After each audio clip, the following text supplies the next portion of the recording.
Vale. Bueno, pasatzea eta abisuaia zuzenean gaudela ere, así que, bueno, azteko eta behin eskerrik asko honea etorri zatenak, eta eskerrik asko etxian zaudetenak, bai, internet bidez ikusten, eta, bueno, bereziki eskerrik asko institutuko guraso elkarteai, badakigu bilera bat aldatu dezuela ontarako, eta, bueno, eskerrik asko. Bueno, hitzaldi hau dator kanpaina baten barruan, ez izan meme kanpaina jarri dugu martxan, kontuatu gehalako Hernanin nerabeekin ezin egon handia dazkatela, ez? Pandemiak, osasun egoerak, murrizketak, eta guzti honekin hausnarketa kolektibo bat iteko, denok batera pentsatzeko, denok batera hausnartzeko kanpaina bat jarri dugu martxan. Bi ekintza nagusi ditu, alde batetik hau litzakena eta familiei begira dagona, eta gero beste aldetik nerabei beraiei zuzendua. Lehenengo hau hitzaldia litzake, Aitor Aritzetak emango diguna, eta bigarrena da bideo batzuen bidez gazteengana iristea beraien ekintzen inguruan hausnarketa bat bultzatuz, ez?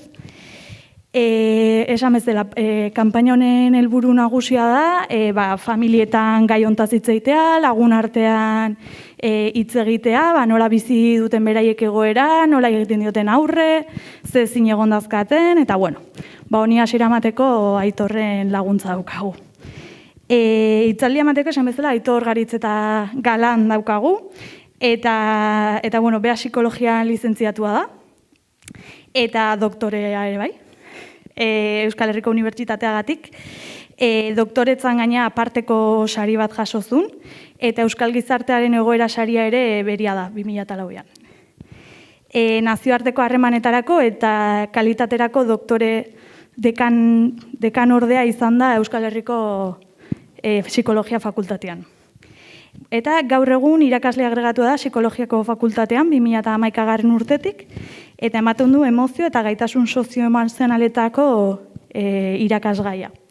Eta bestetik Qualiker ikerketa taldeko kidea ere bada. Eta, bueno, hau esan da, bera ipasako jotitza nahi duna esan dezan. Bale, eskerrik asko, bai, entzuten da? Ez? Bai? Osondo. Bueno, baimena eskatu dut eta eman diate maskariak entzeko beraz zuen baimenarekin ere, bai? Horrela aurpegi ikusten diazue. Bueno, mila esker aurkezpenarengatik eta tira, eskolak ematen ditudanean eta hitzaldiak ematen ditudanean beti saiatzen naiz behintzat ideia bat adierazten, ez? Edo behintzat etortzen zaretenok, eskerrik asko etortzeagatik eta etxean zaudeten hori ere bai, gutxienez ideia batekin atera zaitezten hemendik, ez? Azkenean sobre informazioa, akigu azkenean informazioaren ondorioa dela ere bai. Orduan, gaur ateratzen bazeate idei nagusi batekin, pozik, eta zein da ideia hori, amaieratik hastearren, ez? Oso zaila dela behar bezala zaintzea ez ezaguna dana. Eta pixkat gehiago, denon artean ulertu dezakegun nerabezaroan gertatzen diren aldaketa batzuk eta horietako batean sakonduko dut. Dela niretzat importanteena edo komplexuena. Nire ikasleak endetaz naskatu egiten dira, ze etengabe lantzen dut autoesagutza prozesua eta autokonzeptua. Orduan, identitate eraikuntza prozesu horretan nerabezaroan gertatzen dena, nola izan den kaltetua edo ze presioak edo ze mugak bizi izan dituen denok bizitzen ari garen pandemia egoera honetan, ezta? Hernanin dituzue arazoak esaten zuten hemendik ez, zinegotziak aipatzen zuen, nik uste errealitate hori Euskal Herriko herri guztietan topatu dezakegula, ez? Isilagoak, nabariagoak, egoin dela pandemia horretik ere gogoratzen dut arrasaten izan zela horrelako arazo larri bat, ez, talde handi batekin, eta bueno, gizarte dana gaude nekatuta, ez da? Neke pandemiko ditxosi hori dela eta. Helduok badirudi dauzkagula gaitasun gehiago egoerari aurre egiteko, egoera honek pentsa dezazuen nola eragin diezaioken mundua deskubritzen ari den pertsona bati, ez? Edo gehiago esango nuke, ez? Nerabezaroan gertatzen den gauza importanteriko bat gertatzen den horri dela, norbere burua ezagutzeari. Eta hortik hasiko naiz. Psikologian, enfoke desberdinak erabiltzen dugu giza portaera eta ulertzeko edo azaltzeko. Eta nire ustez, horrena ideia batzuk, nerabeen jokabidea edo gazten jokabidea ondo lortzeko ikuspegi sistemiko batetik beretu beharko diogu, ez? Aurreren jokabidea baldin bada familiaren, estrukturaren islada bat, nerabezaroen jokabidea bada nolabaiteko gizartearen islada bat. Ez dut esaten ari, jokabide desegoki guztiak errealitate baten edo estruktura baten edo familia baten edo pertsona konkretu baten edo aita baten edo ama baten islada denik. Esaten dena da, jokabide hori ulertu behar dela kontestu batean. Bai? Eta kontestua adierazten digutena da nerabeen jokabideak azkeneko hamarkadetan aldatzen ari direla, ez? Moda kontsumitzailea dira, teknologia kontsumitzailea dire, aisialdi eta gozamenerako jokabideak aldatu egi dira, boteioia direla edo interneten bidezko kedadak egitea, edo esango nuke ere bai, kasu batzuetan bereien gorputzarekin ere diru ateatzea, ez? Jokabide horiek dela 30 urte ez existitzen, baina gaur egun topatu ditzazkegu horrelako jokabideak, ez? Nolabait onartzen dugu dela asko pertsonaren esfortzu edo gizabanakoaren esfortzu pertsonal horren kultura aldatu egin dela erabat, aisialdiaren, entretenimenduaren, hedonismoaren eta egozentrismoaren kulturaren gatik, ez? Eta berriro diot, hori da gizartearen islada bat. Nerabeen jokabidea ere etxean aldatu egin da, ez? Gehiago isolatzen da, gehiago erabiltzen ditu sare sozialak eta familia barruko komunikazioak nolabait gehiago alde batera utzi egin izan da. Zu mundua deskubritzen ari zarenean, gaztea zarenean, umea zarenean, erreferentzia behar dituzu, ezta? Eta gazteek, nerabek eta umeak begiratzen dute, inguratzen dituzten erreferenteei. Eta talde ikuspegi batetik, oinarrizkoa diren bi erreferenteak aldatu edo kaltetuta daude. Aldatu esan nahi dut, familia referentzia azkeneko hamarkadetan erabat aldatu da. Familia monoparentala daude, umerik gabeko familiak, homosexualak, transexualak, monoparentalak apetzen bezala. Eta gero, talde referentzia, beraien lagunekin harremanak izateko aukera, pandemiarengatik mugatua izan da. Beraz, kokatu gaitezen pixka bat nerabe baten azalean, eta galdetu diezagu gure buruari nola eman diezaioken nerabe batek erantzuna galdera honi, ez? Dala, galdera importanteena. Nor naiz ni?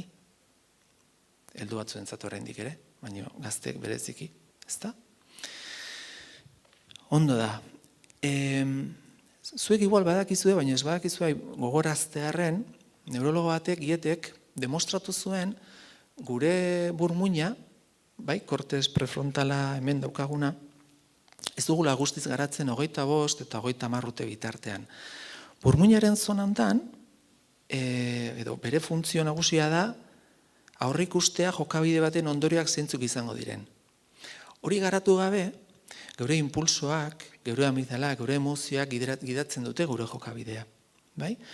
Aztertzen ditugunean ume hiperaktibo neurologikoak, benetazkoak daukate kortez prefrontalaren hipogarapen bat. Estimula, erantzuna. Kortez prefrontala garatu gabe daukagunez, 25 urte bitartean, gazteek askotan hola jokatzen dute, estimulua, erantzuna. Edo bulkadaren bitartez. Beraz, muga neurologikoak dituzte ere bai aurre ikusteko beraien jokabidearen ondorioak zeintzuk izango diren. Eta hori ezin dugu biztaz galdu. Eta gero usten baldin baduzue horrelako beste zertzelada bat ematen, nerabezarotaz hitz egiten dugunean,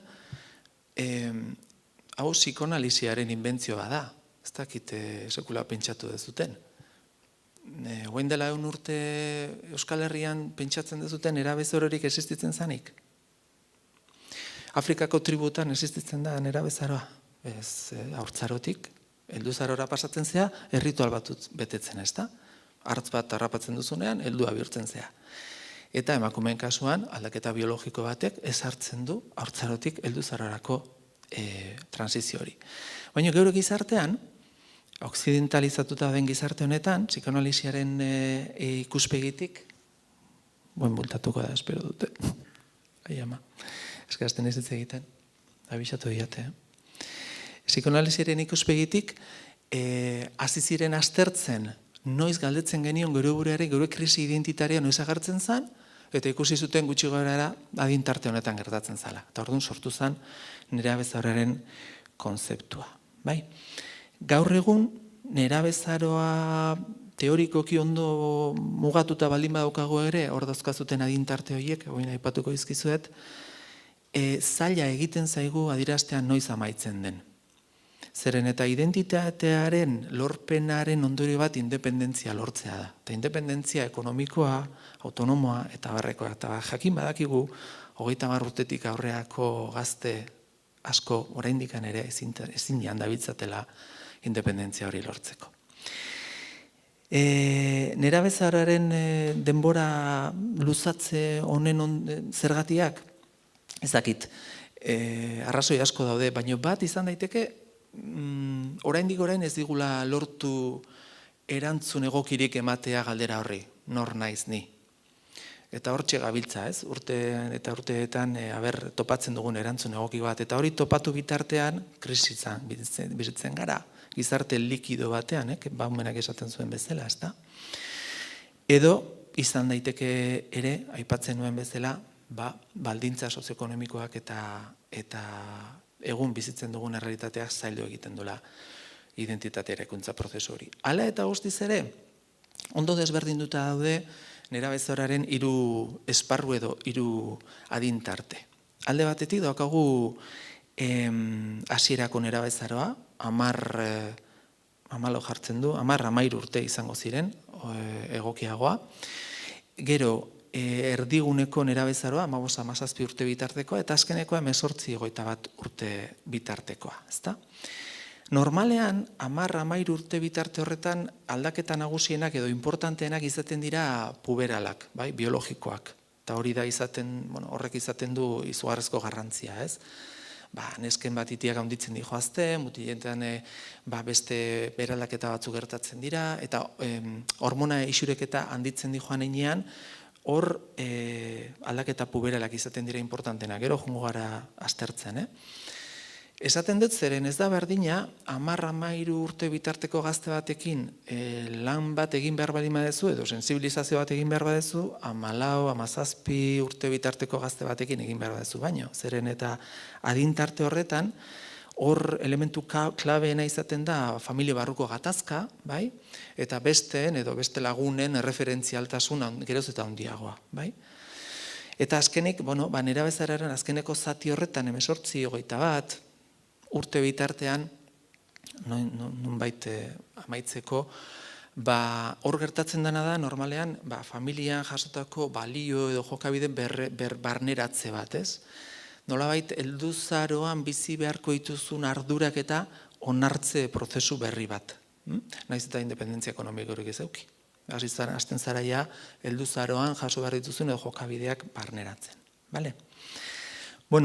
Nerabezaroa zerbait balima da aipatzen nuen bezala ekaitza bat, ez? Ekaitza, ez dakit, zuek mendian zoazenean eta ekaitza bat atorrenean eskutatzeko gogoa izaten duzute, ez? Normalean, bereziki tximistak eta balima datozte. Nerabe batek horrela ibiltzen da askotan, ez? Non eskutatu jakin ez dakiela. Ekaitza horri aurre egiteko. Edo ze trebetasunak behar dituen horri behar bezala aurre egiteko, ez? Ekaitza emozionala, ekaitza mentala, pentsamendu ugari, bereziki identitatearen baitan, eta nik horretan sakonduko dut, eta baita ere psikosexuala edo psikoafektiboa. Aldaketa eta deskubrimendu garaia da nerabezaroa. Eta aldaketa eta deskubrimendu prozesu horretan, besteak ezinbestekoak dira. Besteak ez daudenak, pandemia garaian askotan, ezta? Bagoazen aurrera, a ber. Gazteek izaten dituzte, aipatzearren batzuk, askoz gehiago badaude, baina oinarrizkoak egiten zaizkien balioak eta helburuak. Ez du esan nahi bakarrik hauek dituztenik, esaten dutena da, hauek izan daitezkela garrantzitsuenetarikoak.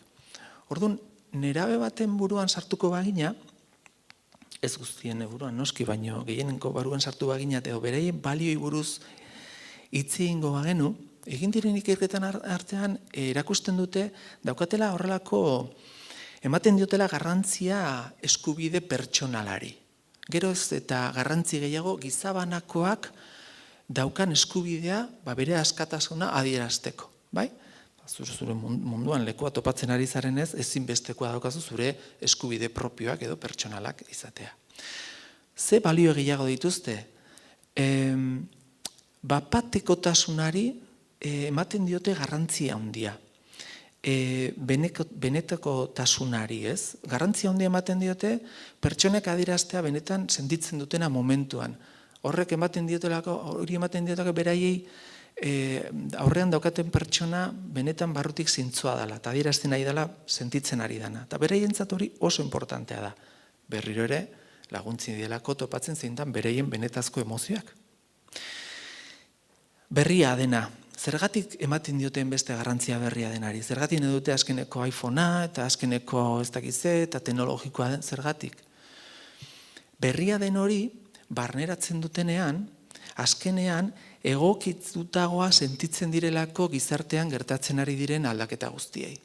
Eta orduan azkenekoa gauza egokitzen baldin maitezu eta baldin badakizu nola funtzionatzen duten, ematen du ja egokituagoa zaudela. Berriro ere, erresago daukazu munduan zure lekua topatzea. Aurre egitea edo erantzutea. Zue badakizute noiz daukagun gizaki orok lehenengo aldiz sensazioa existitzen garela? Ez esaten dugunean. Ezta? Ez esaten dugunean, lehenengo aldia, hasten gara existitzen. Zeri esaten diozu ezetz? Amari, edo aitari, edo gora bati, eta momentu horretan ez esateari gaina gustu hartzen diozu, batzuk bizitza osoan zehar, baina tira. Ez esaten duzun hori, ematen dizu existentzia. Etengabe bai esaten baldin baduzu, bestearen bizitzaren parte bihurtzen zara. Bai? Ez dut esaten beti ez esan behar dugunik existitzeko, justo kontrakoa esaten dutena da, kontzientzia hartzea, zure lekua daukazula ez esaten duzuna lehenengo aldiz. Eta zentzu horretan, erabeek, beraien identitatearen eraikuntza prozesuan, autoritatea, ezarritako autoritateari ez esaten diote. Baina ez nahi dutelako, baizik eta laguntzen dielako berriro ere munduan leku bat topatzea. Da mekanismo ia inkonstiente bat. Eta azkenean, hor reforma edo eraldaketa edo aldaketa aipatu dut, gezurra badirudi ere, nerabeekin hitz egiten duzunean eta elkarrizketatzen dituzunean, daukaten munduaren ikuspegi oso ideal bat. Justizia sozialaren aldekoak izaten dira, mundu gizatasun gehiago erakusten duen baten alde borrokatzeko prest izaten dira beti, eta batzuetan eduki dezakete irakurketa oker bat errealitatearena, baina jokatzen dute beti ere pentsatuz mundu hobeago baten alde. Eta beraien balioetan parte bada hori. Gero, izango da, egokia edo desegokia jokabidea. Bueno, balio hauek iruditzen zait oso importantea presente eukitzea, ze hor kalean gauza puskatzen dituzten horiek ere balio horien parte batzuk izango dituzte. Ikusi beharko dugu zergatik ari diren hori egiten, bai? Eta helburuak. Bueno, helburu asko eta oso desberdinak, baina lau hauek lagunduko digute asko eta ondo ezagutzen nerabe baten jokabidea. Independentzia aipatzen nuen, bai? Gurasoengandik independentzia lortzea edo interdependentzia handiago bat. 2. Gorputzaren irudia. Jakin badakigun nerabezaroan garatzen direla, elikadurarekin lotura daukaten nahaste desberdinak. Neraberentzat izugarrizko garrantzia dauka beraien gorputzaren irudia eta horretarako identitate eraikuntza prozesuan ezinbestekoa dute besteekin harremantzea. Beraien gorputzaren kakotxartean normaltasunaren baitan sentitzeko bat egiten dutela eta barneratzen dutela beraien gorputzaren identitate irudi egoki bat. Harremanak, dudari gabe, berdinkideekin, eta hemen ere aipatuko nuke eta aipamen bat egingo dut, harreman intimoak, bai, bikote harremanak, eta azkenean oso importantea identitate eraikuntza prozesu hori. Orduan, usten badiazue, 4 helburu hauek aztertuko ditut, labur-labur, aipamen batzuk eginez, eta gero pixka gehiago sakunduko dut identitate eraikuntza horretan, zere nire ustez lehen esaten nuen bezala, pandemia garai honetan gehien kaltetu izan den prozesua edo helburua identitate eraikuntza izan da. Eta identitate eraikuntza hori gabe, galduta bizi gaitezke, bai? Venga, bagoazen aurrera. Bueno, helburu hauek ulertu behar dira eta saiatu beharko gineke ulertzen modu desberdinean nerabearen adinaren arabera. Ez da berdina, independentzia prozesua 10-13 urte balima dituzu, edo 14-17 urte, edo 18-21 urte. Bai?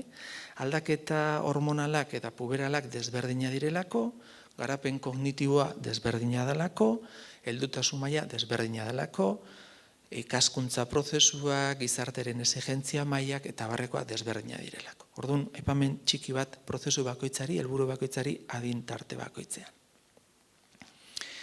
Independentzia prozesu horretan, norbera bere autonomia maila garatze prozesu horretan, hasierako nerabezaro hortan, gertatzen dena normalean 10-13 urte bitartean, gurasoarekiko daukagun interesa edo harreman hori gutxitu egiten dela, bai? Eta batzuetan, jokabide edo umore aldaketa desegonkorrak ere gertatzen dira.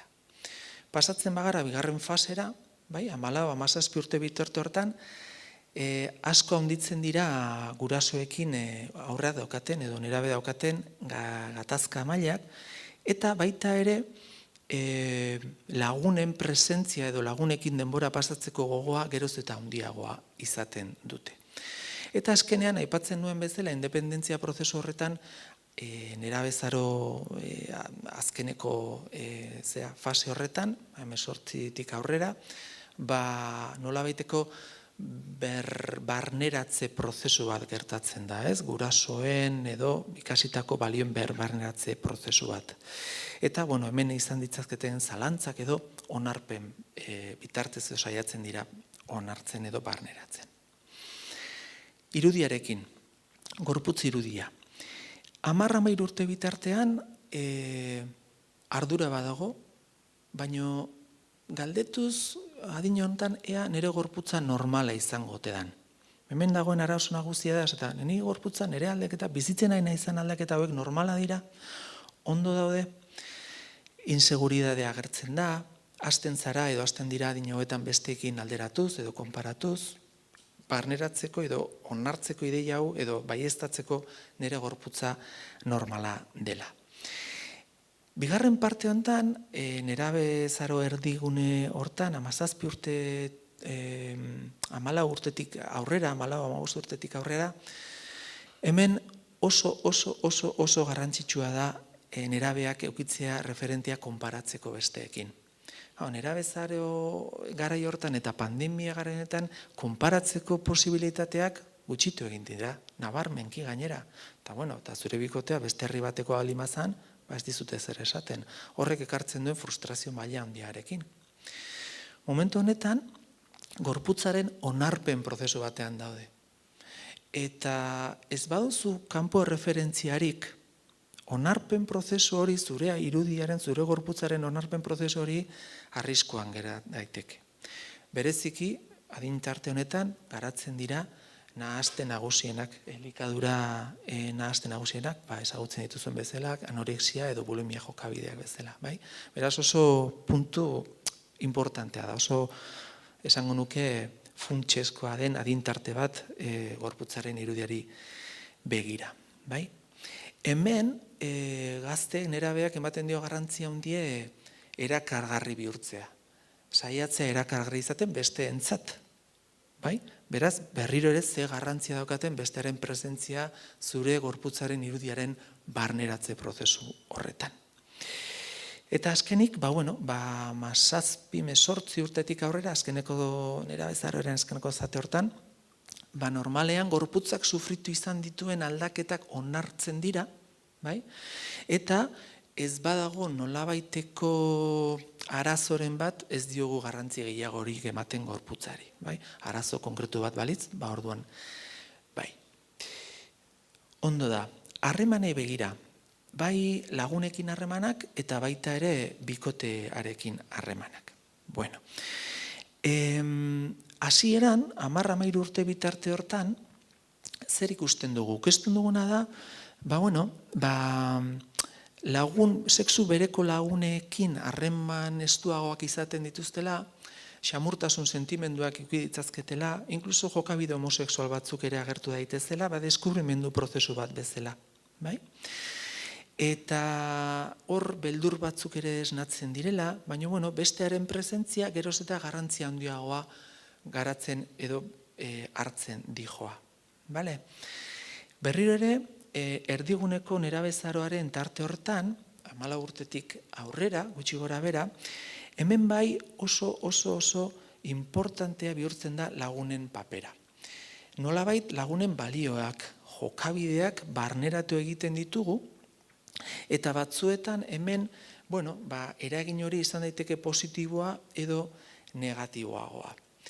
Geroz eta gehiago urrutzen dira nerabeek familiaengandik eta beste sexuekinko harremanak handitzen, joten dira orientazio sexualarekin batera. Egia da, hemen ere agertzen direla arrisku jokabide handienak sexu harremanei begira, bai? Eta azkenean, azkeneko zati horretan, 7-8 urte inguru hortan, geroz eta garrantzi gutxiago izaten dute taldekideak, lagunek, eta geroz eta garrantzia gehiago izaten du bikote harreman horretan sakontzea, bai? Pertsonaren identitateen eraikuntzarako eta esperimentaziorako ezinbestekoa delako. Gero aipamen txiki bat egingo dut horretan, horri buruz. Eta azkenik, aipatzen nuen bezala, nire ustez faktore edo helburu garrantzitsuenetarikoa identitate eraikuntza. Beti ere, galdera honi erantzun, nor naiz ni. Helburu hori, ezinbestekoa den helburu hori betetzen saiatzen dira nerabeek, alegia erantzun egoki bat ematen galdera honi, eta modu desberdin batean gertatzen da adintarte bakoitzean. Lehenengo fasean, 10-13 urte bitarte hortan, aurraren gaitasun kognitiboa handitzen dijoa, bere interesak, fantasiak garatzen ditu, hemen agertzen dira rockstar, eta aktorea, eta etorkizunen izango naizen ideia horiek, nahiko fantasiosoak izaten direnak, errealitatearekin batzutan lotura ez daukatenak, Eta hor, bilatzen dute ere beraien intimotasuna, espazio pribatu gehiago ukitzea, beraien gorputza esploratzen hasten dira, beraien identitate sexualaren baitan garatzen dijoaztena, eta bete ere, impulsoen kontrolaren baitan saiatzen dira horrekin bat egiten eta sentitzen ze gertatzen denez.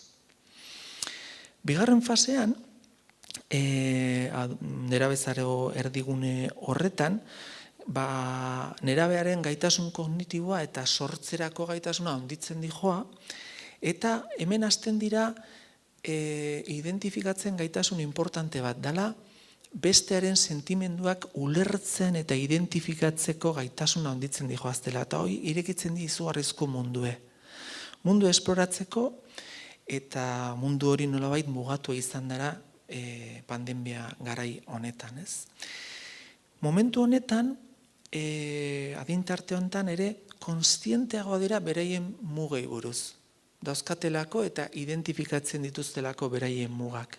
Eta hemen mugaioekin bat egiten dutenean, hasten dira galdetzen bere buruari ea ondo egokituta egongo diren gizarte honetara. Hasten dira besteekin konparatzen edo bat egiten bere muga hoiekin. Egia da ere beste fenomeno kontrako bat agertzen dala. Dala omnipotentzia sentimendu bat, eta pentsatzea ez zaidala ezer gertatuko, eta horregatik batzutan ere adintarte honetan ikusi ditzazkegu arrisku jokabide nabarmenenak. Bai? Eta, azkeneko adintarte horretan, nerabezaro berandutu hortan, edo azkeneko hortan, pentsamendu abstraktoa garatzen da, hemen helburu errealistagoak izaten dituzte, eta, barneratzen dute balio moral batzuk, edo oso funtsezkoak izaten direnak beraientzako, eta hasten dira konpromiso bat hartzen, eta aipatzen duen bezala barneratzen beraien identitateak helduzaroan garatu beharko dituzten jokabide guzti horiek. Lau helburu hauek labur aipaturik, iruditzen zait oso importantea presente eukitzea, niri gustatuko litzateke pixka bat gehiago sakontzea azkeneko helburu horretan, identitate eraikuntza prozesu horretan, eta nola pandemia garai batean, oraindik gehiago zaildu egiten den berez oso konplikatua den fenomeno edo helburu bat. Eta esaten dut konplikatua, zeren hemen, gela hontan gaudenok, izango genituen ere helduzaroan geure identitate krisiak. Edo maitasunarekin lotuakoak, edo lanbidearekin lotutakoak, eta barrekoak. Pentsazazue, nerabe batek, oaindikan deskubritzeke dagonean zein dan bere identitatea, jada konplikatua den prozesu batean, harremana murrizten zaizkionean, askatasun mugimendua murrizten zaionean, ikasketa prozesua aldatu egiten zaionean, eta bar, eta bar. Ekaitzaren gaineko beste ekaitza bat. Goazen orduan aipatzea hainbat gauza identitate eraikuntzaren inguruan. Oin dela urte batzuk, askotxo, Eriksonek planteatzen zuen nerabeak daukatela behar basiko bat, dala beraien burua topatzeko beharra. Eta behar oso sanoa denez, oso importantea da beraien identitate prozesu eraikuntza horretan. Eta mekanismo bat erabiltzen dute. Badaude beste batzuk, baina honi deitzen zioten, Erikson deitzen zion akumulazio mekanismo bat. Zer esan nahi du honek? Honek esan nahi du, umea garenetik hasten garela identifikatzen zeintzuk izan daitezken gure referenteak. Guraso aldetik, edo lagunen aldetik, edo artistan aldetik, edo futbolariak, edo bertsolariak, edo erreferentia direnek. Eta saiatzen gara, ispilu bat bezala, bereien jokabidean ikusten, eta orduan joten gara akumulatzen identitate horiek, eta frogak egiten, sartzen gara identitate batean, ateratzen gara, esaten dugu, igual ez, igual beste hau probatzen dut, igual beste hau, eta goaz horrelako ensaioa, eta akatsa bitartez, deskubritzen zein izan daiteken. Baina bakizu eze, hori egiten bali madezu zure gelearen lau pareten artean, zalantzaz betetzen zarela. Eta behar duzu errealitatearen kontraste bat. Eta ez baduzu errealitatearen kontraste hori, berriro ere sufritzen ari zara, zure identitate eraikuntzaren prozesu naturala eta komplikatu den baita beste muga importante bat. Eta horrek ekartzen du arrisku importante bat, dala Eriksonek epatzen zuna ez, identitatearen difusioa. Identitatearen difusioa. Identitatearen difusioa azkenean ekartzen duna da horrelako nahazte bat, ez dakizulako oso ondo ze identitatearekin sentitzen zaren erosoen. Ez dakizulako oso ondo ze identitatea izan daiteken egokiena bazu zoriontsu izateko edo hobeto egokitzeko etxean daukazun giroan edo kalean, eta hortxe zabiltza, ez? Identitate batetik bestera pasatzen, edo jokabide egokitzen. Edo hartzen jokabide batzuk oso azaletik atzeratu egiten dizutena benetazko zure identitate eraikuntza prozesu horretan, ez? Eta hemen, klaro, ez baduzu aukerarik errealitatearekin kontrastatzeko identitate eraikuntza hori zegertatzen da? Zure identitate eraikuntza prozesua blokeatu egin daitekela.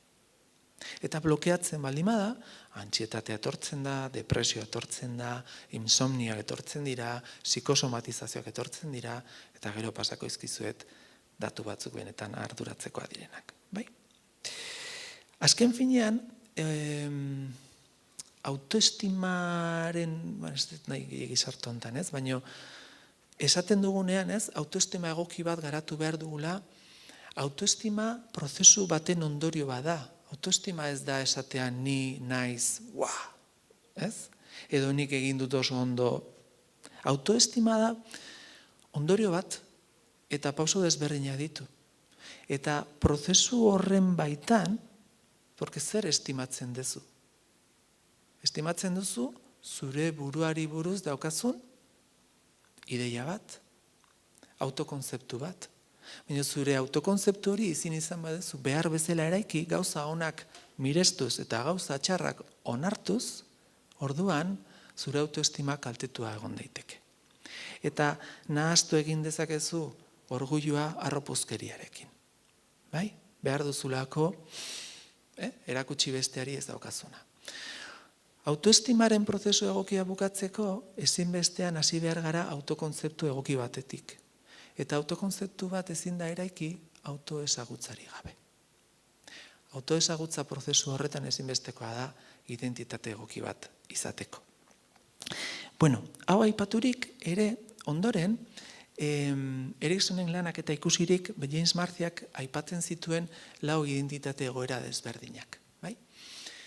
Eta nerabeek egon daitezke hauetako batean edo pasa dezakete batetik bestera, eta iruditzen zait oso importantea, ez? Aipatzea zeintzuk izan daitezken egoera horiek. Alde batetik imaginatu,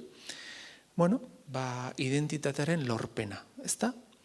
Baina identitatearen lorpena egile gehienek lotzen dute autonomia ekonomikoarekin, zure espazio propioarekin eta zure lanbide propioarekin. Eta nigo galdetzen dizuet noiz gertatzen da hori gure gizartean. Ez dakit, zenbat urte? 32, 34, 30. Bueno, bataz beste asko atzeratzen ari da, beraz, identitatearen lorpenaren ikuspegi hori oso komplikatua egiten da, ez baduzu autonomia garatzen, autonomia pertsonala arlo desberdinetan. Beste egoera bat deitzen zaio esklusio egoera edo ez. Hemen, topatzen ditugu nerabe batzuk, zeintzuk azkarregi barneratu dituzte beste eredu batzuen balioak, jokabideak, bai? Beraien hausnarketa prozesu batetik pasagabe. Bide batez, nerabe horiek gero helduzaroan oaindikan zalantza dituzte benetan beraiek direnak edo beste egin dutenak. Nire ikaslei gainera esaten diet, 19 urtek etortzen dire, eta gani galdetzen diet, da zu nortzara, zergatik etorri zara gaur honea? Zugatik, edo norbaitez haserratzeko, edo esklusio prozesu horiek ez badira modu egoki batean eraikitzen, barneratzen dituzte besteak direnak, beste balioak, eta azkenean ondori izaten da galduta sentitzea. Eta heldu asko iristen gara batzuetan egoera horietara. Badago beste identitate egoera bat, dela atzeratzea edo moratoria, ez? Jartzen duen atzeratze prozesu hori, ez? Hemen, identitate krisi etengabe batean bizitzen da nerabea. Zalantza da hitza. Etengabe dago zalantzetan. Ez dakit hor nahi zen, edo bestea nahi zen, edo hori izan behar nahi zen, edo hori egingo nuken. Hemen ez dago ja barneratzea azkar bat da, ez dakit oso ondo zein aukeratu. Eta asko luzatu daiteke. Moratoria prozesu hauek, atzeratze prozesu hauek gehiago zabaltzen dira pandemia gora batean. Ezin duzu kontrastatu galdera horien erantzuna errealitatearekin. Orduan edo muga dituzu edo zailtasuna dituzu. Orduan nor naiz ni, etengabeko galdera. Bai, badakit, helduzaroan ere gertatzen da, baina tira. Importantea da, kontuan hartzea, nerabezaroan gertatzen den egoera. Eta azkenean, leheno aipatu dudana, ez? Identitatearen difusioa daukala gehiago zer ikusirik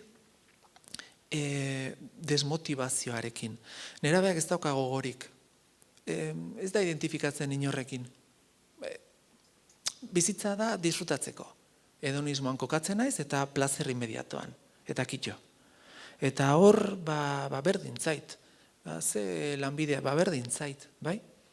Hor identitate difusio importantea dago, eta kontuz ibili behar da horrekin. Bale? Bueno, Peter Madisonek aipatzen zituen beste kontzeptu batzuk nire ustez kontuan hartu behar ditugunak. Bat, identitate eraikuntza prozesu horretan aipatzen zuen identitate talka. Eta hau izaten da prozesua, begira.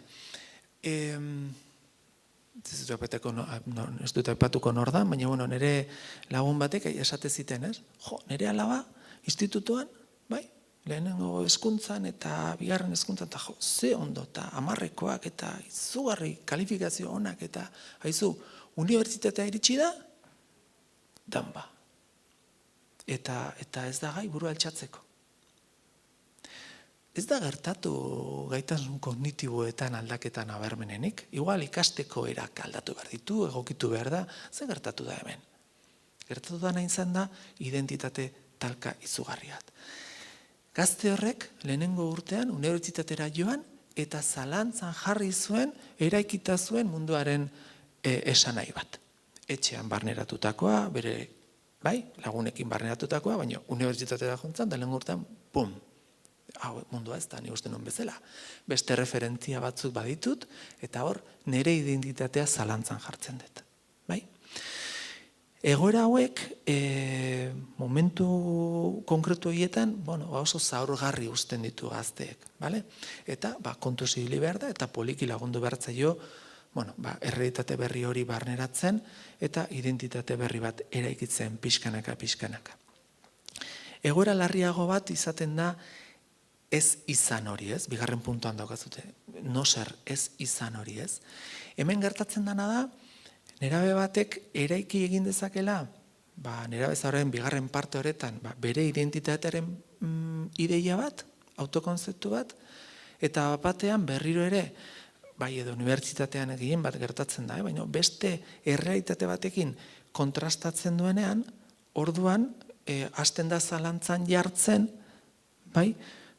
norden, eta hasten da pentsatzen bere identitatea desagertu egingo dela.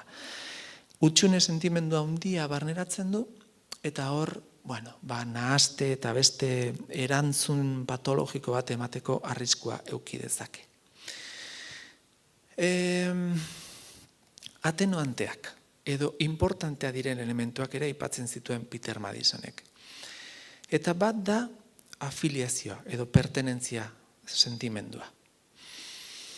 Gizaki orok, azkenean, askotan esaten dute gelan hau ez, zu gizakiaren sufrimendua harakatzen baldin baduzu, azkenean, sufrimenduaren azpian, 3 behar nagusien kaltetze badago, edo batena. Bat, maitatua izatearena. Ez gaituztelako maitatzen, sufritzen dugu, edo ez gaituztelako maitatzen gu nahi dugun pertsonak, edo gu nahi dugun bezala. 2, maitatzeko gaitasuna edo beharra. Ez dut maite nahiko nukeen pertsona, edo ez dut gaukerarik nahiko nukeen bezala maitatzea. Eta 3, afiliazioa edo parte izatea. Kide sentitzea. Familikide, kuadrilla, gure gizartean, gizartekide. Zeren eta kide sentitzen ez bazara, bakardadea dator. Eta bakardade ez aukeratua psikologikoa sufrimendu iturri izugarria da. Depresioaren oinarrietariko bat izaten da bakardade sentimendua eta desmotivazioa bizitzarekiko. Eta hori helduzaroan zaldia baldin bada horregitea, pentsazazue nerabezaroan. Orduan, nerabentzako kide izatea, kide sentitzea, ezin besteko behar psikologiko eta afektiboa da. Eta kide sentitze prozesu horretan ezin bestekoa daude, edo da bestearen presentzia eta bestearekin interakzioa. Hori kentzen badugu, kidetasun sentimendua mugatzen badugu, osasun psikologikoari kalte handia egiten diogu. Eta azkenik, Peterrek Madisonek aipatzen zuen, bueno, nerabezaroan bikote bilaketa edo bikote izatearen garrantzia lagundu dezake ere bai, identitate krisi bat baldin badaukazu, horri aurre egiten, ez? Baina ez bakarrik bikote izatea garrantzitsua dalako edo ez dakitez, gozamenerako espazio bat ematen dizulako, edo sozializaziorako espazio bat ematen dizulako, edo inkluso esango nuke, estatus puntu bat ematen dizu, ez? Erakarria izatea besteentzat, besteen aurrean beti da estatus puntu bat, ez da? Bereziki esango nuke, ematen dizulako aukera ikasteko zertan datzan adiskidetasun intimoa eta sakona. Zer esan nahi du, bikote harreman batean, ez, aipatzen da askotan erabekin hitz egiten duzunen, nik dena partekatzen dut. Sentimendu hori laguntzen dizu nolabait identifikatzen zertan datzan hori ez, adiskidetasun intimoa. Intimotasuna ere zer dan deskubritzen laguntzen dizu. Eta sexualitatea eren deskubrimendua, ez bakarrik zurea interakzio horretan baizik eta bestearena ere bai, ez da? Zentzu horretan, bikote harreman batean ere, daukazu aukera deskubritzeko ikasteko zertan datzaten harreman intimo horiek, ez? Bueno, identitate eraikuntza prozesu horretan edo osasun mentalarentzat arriskutsuak izan daitezke faktore batzuk aipatu nahiko nituzke. Lehenengoa, eta hitzaldi honetan azpimarratzen naizen bezala, niaren identitate eraikuntza difusoa edo hauskorra edo ez eukitzea. Hala bada, depresioa garatzeko arriskua asko handitzen da, sintomatologia ansigenea aukitzeko arriskua handitzen da, beste motatako patologia batzu garatzeko arriskua ere handitu daiteke.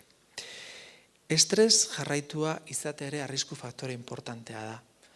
Gizarte honetan eta gizarte guztia pandemia garan honetan ari gara somatzen nekea, denok daukagulako energia kopuru bat, eta energia hori erabiltzen dugu estres egoerari aurre egiteko.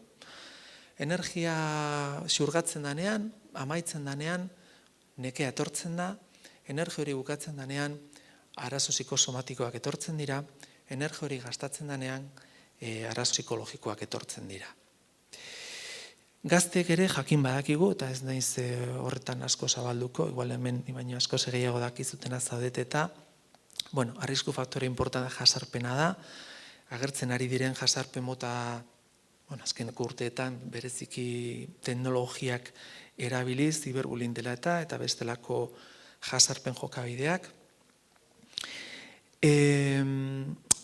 Gorputzaren irudiaren erekuntzan ere bereziki agertzen da hau elementu funtsezko bat bezala emakumeetan, gizonezkoetan ere bai, baina bereziki emakumea garatzen dute oraindik anoresia eta bulimia jokabide gehiago edertasunaren ideia edo kultural hori erantzun nahian edo. Familia barruan gertatzen diren gatazkak ere zaurgarriago egin dezaketen erabeen jokabidea pandemia garaian eta orokorrean, isolatuta sentitzea, claro, zure isolamendu prozesu horretan ez, etxeratze agindu hauekin edo etxetik atera ezin ginenean, sentimendu horiek gora egin zuten eta horiekin batera beste alterazio edo nahasteak agertu ziren. Eskola porrota ere, beste arrisku faktore bada, esan nahi dut ikusi izan da, egoera zaurgarria dauden nerabeekin lan egiten duzunean ez bakarrik ikuspegi psikoafektibo batean baizik eta gaitasun kognitibotan, lorpen sentimendua zure identitate eraikuntzan izugarrizko garrantzia dauke. Irakasgaia gainditzea edo lorpen sentimendua askotan izaten da zeharkako bide oso garrantzitsu bat laguntzeko gazteare bere identitate eraikuntza prozesuan. Eta hemen, aipatzen nuen bezala agertzen dira genero desberdintasunak, ez? Esaten nuen bezala emakumeetan gehiago agertzen da anorexia eta elikadura nahasmenarekin lotura daukaten erantzunak, depresio sintomatologia gehiago erakusten dute emakumeak, gizonezkoa baino, nerabeetan, ari naiz hitz egiten antsietate jokabideak ere bai, eta mutiletan gehiago ikusten dira bortitzak izaten diren jokabideak, ez? Agresibotasuna, lehiakortasuna, agresibitate horren erakutsi nahia, ez? Indarra daukazula norabait barneratu dutelako gizarte honetan hori dela eredu bat, ez? Onartua izateko, bai? Eta honekin, orain datu batzuk nahiko nituzke zuekin partekatu. Nik uste datu hauek badakizkizue, baina ondo dago gogoratzea, ez? Gaur ez dakite enteatu zeat, baina kriston eztabaida egonda Madrileko diputatu kongresuan osasun mentala dela eta ez dela, ezta? Medikamenduak eta farmakoa direla eta ez direla. Munduko lanaren erakundeak atera zuen txosten batean, pandemia garaien egin zuen ikerketa bat munduan zehar, eta ikusi zuten neraben artean antsietatea eta depresioaren nahasteak bataz beste 17% igo egin zala. Guk ezagutzen ditugun txostenak, estatu mailan eta Euskal Herriko laginekin egin izan direnak ere, hitz egiten dute 22% eta 28% arteko igoeretaz.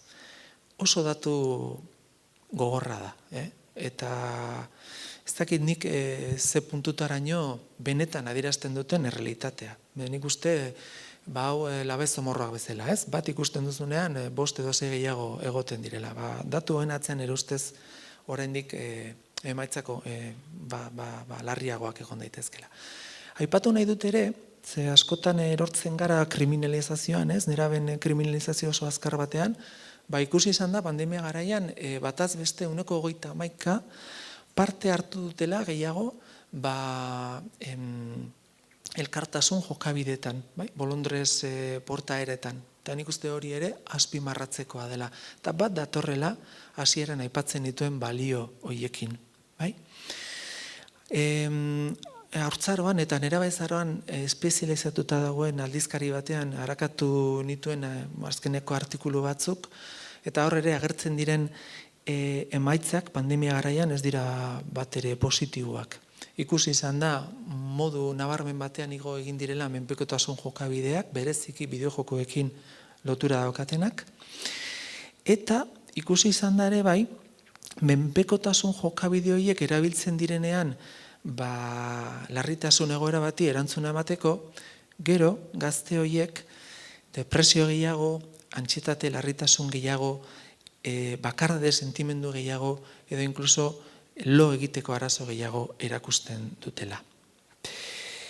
Igo egin dira ere bai anorexia eta bulimia bezalako nahasteak, eta beste emaitza batzuk ere ikusi izan dira, zefalea direla eta edo arnaz hartzeko zailtasunak ikuspegi psikosomatiko batetik ere igo egin dira modu nabarmen batean. Beraz, badakigu eta datuak ditugu pandemiak izugarrizko eragina izaten ari dela osasun mentalean, eta ezin da honekin jolastu. Osasun biologikorik gabe ez dago ezer, eta nik ez dute esaten horri zaiola garrantzirik eman behar zaio, eta ematen ari zaio. Nik uste baliabide askoari garela inbertitzen eta inbertitu beharra daude osasun fisikoa zaintzeko, osasun publiko arazo larria daukagu, baina ezin dugu ahaztu ere osasun mentalean izaten ari den inpaktua. Eta honek ekarri dezakeen ondorioak datorren urteetan. Ze oraindik badirudi urte batzuk pasako ditugula hemendik ateratzeko. Zentzu horretan, ondorio batzuk aipatu nahiko nituzke zuekin. Bai, adineko pertsonak hil egiten dira. Eta arrisku fisikoa eta arrisku mentalaren arteko eztabaida niretzat zantzua da, ez dauka zentzurik. bai? Babestu behar ditugu arrisku fisiko handia daukaten pertsonek, baina ikerketa diote arrisku mental eta psikologikoa handia daukaten taldeak direla nerabeak eta haurrak. Bai? Eta horri arreta berezia jarri behar dugu. Eta nik uste, hasi behar garela ja, pixkanaka, ja txartoak etortzen ari direla, ez? Honeako edo txarreako ikusiko edo, etortzen ari direla, hasi behar garela ja eskatzen, ikuspegi legislatibo batetik, arreta jarri behar dugu pandemia honek ekartzen ari den ondorio psikologikoetan eta bereziki haur, gazte eta nerabeengan. Hauek bizitzen ari direlako beraien ikasketa prozesuak mehatxuak. Ikasketa prozesua intimotasuna deskubritzeko, adiskidetasuna deskubritzeko, kide izateko, mehatxatuta ikusten ari dira ere bai beraien niaren eraikuntza. Beraiek daukaten galdera nagusina da topatzea leku bat munduan eta jakitean nortzu diren. Eta horretarako ezinbestekoa dute interakzio soziala. Bai? Ez hartu. Zailtasuna dituzte, aurre ikusteko, ze kortez prefrontalean dago gaitasun hori, beraien jokabideak izango dituzten ondorioetaz. Beraz, askota jokatzen dute amorrutik edo emozioetatik, bai? Baiketa amigdalara. Eta hortik jokatzen dute, ez dauketelako batzutan gaitasuna poliki pentsatzeko eta eraginduak sentitzen direlako beste talde edo kideengatik. Askotan hitz egiten da, ez? Nerabearen egozentrismoari buruz, ez? David Elkinek garatu zituen bi kontzeptu interesgarrien ere ustez, eta bat da imaginaziozko entzuleria, ez? Imaginaziozko entzuleria nerabe batzuetan gertatzen den fenomeno bada. Sentitzen du besteentzat dela hain garrantzitsua berarentzat den bezalaxe. Osea, sentitzen du, zuretzat ni naiz oso garrantzitsua, niretzat naizen bezalaxe, eta nolabait behar du adierazi hori, sentituz, besteen begibistan daudela, ez? Eta hor garatzen dira arropuzkeriko jokabide batzuk. Baina egozentrismo honen atzean zer dago? Imaginaziozko entzuleri honetan daukaguna da berriro ere niaren edo identitate prozesu horren garapenean hutsune bat. Eta saiatzen dira ordezkatzen sentituz besteentzat oso garrantzitsua dela. Zergatik? Berez, ez daukatelako oraindik garatuta autorreferentziazko ni bat. Eta gero, fabula pertsonala edo ipuin pertsonala hori, ez? Berdin gabe edo zauri ezin sentimenduak garatzen dituzte gazte batzuk, eta fabula horretan, ipuin horretan, pentsatzen dute beraiei zaiela ezer gertatuko. Orduan, nola niri ezaidan ezer gertatuko, eta gainera esaten ziaten, hau dala gripe tonto bat eta gazte izigulara egiten, orduan jokatuko dut modu arriskutsu batean. Lehen ikusten zen, horrelako jokabide ikusten ziren, gidatze garaian, adibidez, zue badakizute, 18 eta 25 urte bitarteko heriotza kausa ez natural lehenengoa dela trafiko istripua, mutilengan. Eta fabula hori eraikitzen dute bereziki mutilek neskat baino gehiago. Egozentrismotaz hitz egiten dugunean, kontuan hartu behar dugu jokabide egozentriko horiek edo arropuz horien atzean dagoen hutsunea nabarmena izaten dela autokonzeptuan eta identitate garapenean. Eta honekin, hori hasieran aipatzen nuen ideia, ez? Hobeto ulertu, hobeto zaintzeko. Hobeto ulertu, gertatzen da nerabeen burmuinean, bere garapen pertsonalean, bere ekaitza pertsonalean, bere identitate eraikuntzan, hobeto laguntzeko, bere bidean, politika egokiagoak garatzeko, eta hobeto zaintzeko, ez? Eta ez dezagun, ez dakitez, hitzaldi hau prestatzen ari nintzala okurritu zitzaiten ideia hori, ez, edo izenburu hori, ez. Ez ditzagun gazteak ahaztu arazoak ematen ez dituztenean, eta ez ditzagun zigortu arazoak ematen dituztenean. Besterik gabe, eskerrik asko zuen arretagatik.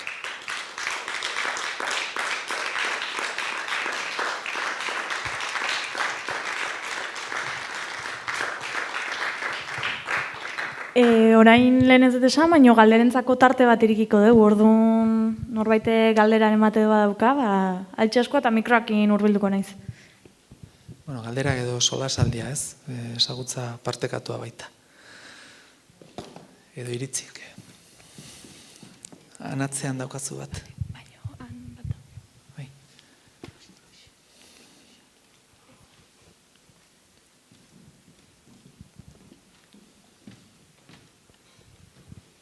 Zintzan, jaztu zait, barkatu. Kaixo, arratsaldeon, lehenik eta behin zorionak, ze gelditu nien engantxatua, diskurso guztiarekin. Egia esan, netorren perspektiba batzuekin, eta honditu indituzu.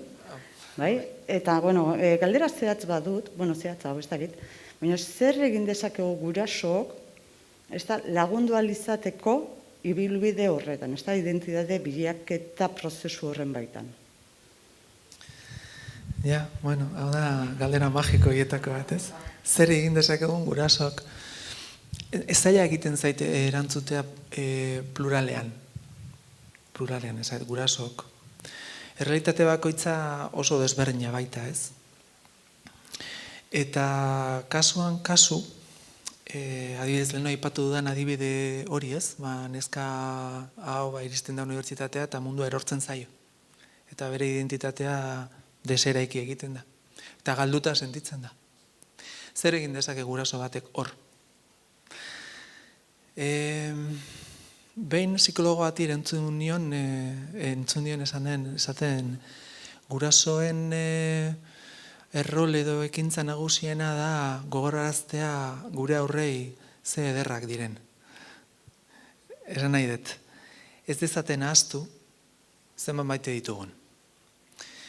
Eta maitasunaren adierazpen horretan, ikusi beharko litzateke aur horrek, demagunez, modu natural batean bere bilaketa prozesua jarraitzeko baliabide pertsona nahiko baldin baditu, lortzen baldin badezu sentitzea behar bazaitu horre ongozarela, ez duzu gutxi egin. Esaten dudanean, hau, batzutan ulertzen dira goza desberdinak, ez? Empatia erakustea. Zer da hori, ez? Empatia, hitz potoloa da, ez? Begira, nire ikasleekin egiten dut horrelako praktika bat, jartzen ditut parez pare, eta hau egin dezakezu ere gurasoek zuen aurrekin. Eta ez ere esan gabe, isilik, manipulatu behar dutuzte begiratzeko modua. Eta hasieran ikasle batzuk ateratzen ditu kanpora, eta barruan geratzen direnak, erantzuten nahi naiz, ematen du esatzen jo, erantzuten nahi naiz. Ateratzen dira kanpora, eta barruan geratzen direnei esaten diet, sartzen direnei, minutu batez, eta isilik, kostatzen zaie, minutu bat isilik, baina begiratuko dizu parez pare, eta jarri behar dezute begirada bat zuen buruari esanez, jakin nahi dut, esaidazu. Komunikatu zaitez nerekin, partekatu, jakin nahi dut. Eta hori egiten dute. Kanpokoak sartzen dira, jartzen dira parrez pare, algara batzuk egiten dute, tensioa izaten dute, begiratzen dute elkarri, eta begira hori jasotzen ari den ikaslea, sentitu behar du aber ze gertatzen den bereien barruan. Sentitu behar du bere barruan zerbait importantea balu esateko, ze sentituko lukeen. Apuntatzen dute, minutu bat pasata gero, eta berriro ere kalera ateratzen ditut. Eta barruan geratzen diren ikaslei esaten diet, orain, zuen begirada manipulatu behar dezute, aurten maskariakin oso horreixa izan dugu, ez dut tapatu behar. Soili begirada, eta orain pentsatu behar dezu urrengoa. Onartzen zaitut. Esateko daukazuna, onartzen dut, eta maitatzen zaitut, zaren bezalakoa. Kanpoan dauden ikasleak sartzen dira, jartzen dira parez pare, eta beste minutu bat, eta bestea bere buruan esaten dut, onartzen zaitut, maitatzen zaitut, daukazuna esateko onartzen dut, maite zaitu zaren bezalakoa. Bueno, bukatzen dugunean, esertzen gara biribilean, eta galdera badakizu zein danez, ze begirada aukeratuko zenuke, deseroso, mingarri, beldurra, lotxa, ematen dizun zerbait kontatu beharko bazenu.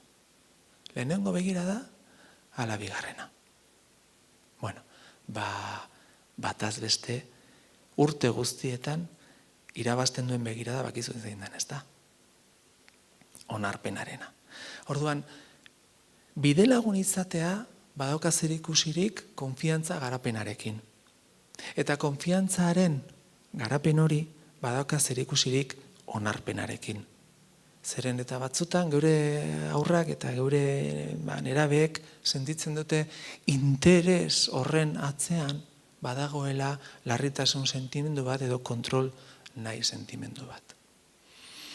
Orduan, empatikoak izan, onarpenaren bitartez, bide lagun zaretela adierazi, konfiantza garatuz, baldin eta gazte horrek baliabide nahikore dituen bere prozesu horretan aurre egiteko.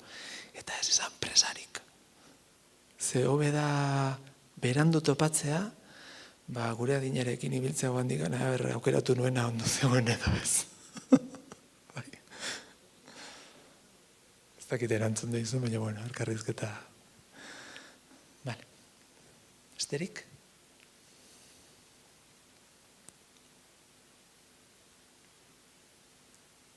Azkarragin noa? Ez?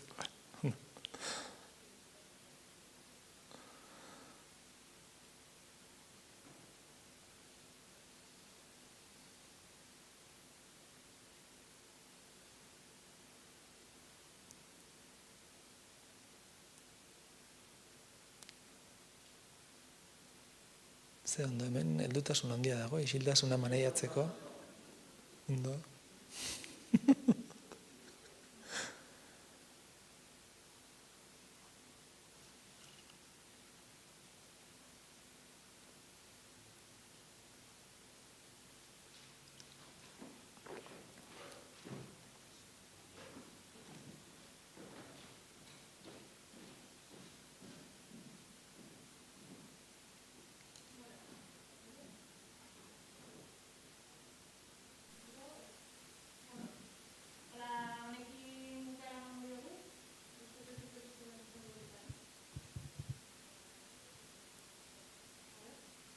Naizu hau?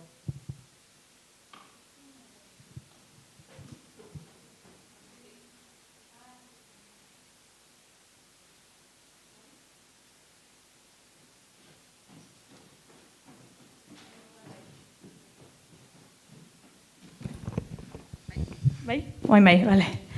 Bueno, eskerrik asko Aitor, honekin bukara emango diogu honi, eskerrik asko etorri zaten guztik, eta esan detena mi eskerra Aitor oso interesgarria, eta bakoitzak etxeako emango zeo zen bendikan. Eskerrik asko. Mila esker zuai.